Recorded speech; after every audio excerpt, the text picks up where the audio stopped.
Hi, my name is Kevin Shelley with SER401 Group 3, and this is our artifact review number 2.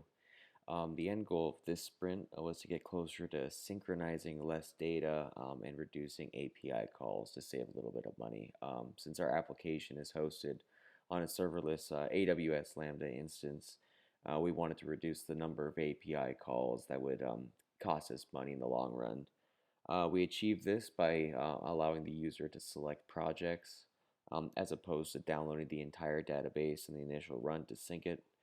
Originally, this required around 20,000 records to be synced with the database and stored on the phone locally.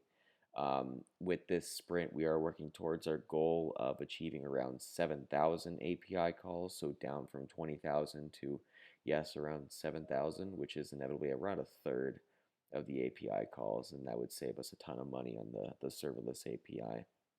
Eventually down the road, we're also going to be working on reducing that even down to about 10 or 20 API calls and making them just larger chunks. So as I said, if you go to this sync button right here, originally it just had the ability to go and sync with the server.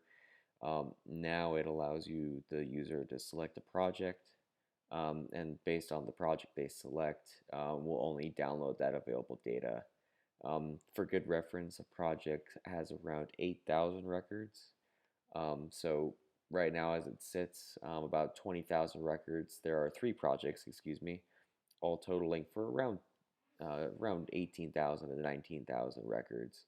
Um, uh, Allowing the user to select only one project reduces that down to about 7,000 records right there. So that cuts our costs down by a third.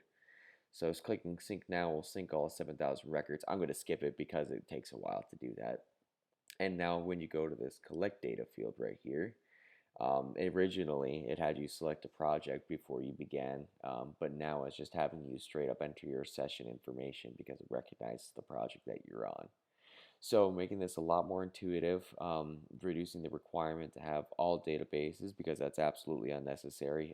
These projects are oftentimes people going out to the field won't work on multiple projects. They'll be working on just a single project. So reducing that requirement will allow us to save a lot of money with the API calls and reduce the amount of time the user has to spend syncing the project up with the database. During the next sprint, we will work on reducing that even further, also including user authentication, which will allow us to reduce and restrict the amount of data that users can store on their phone.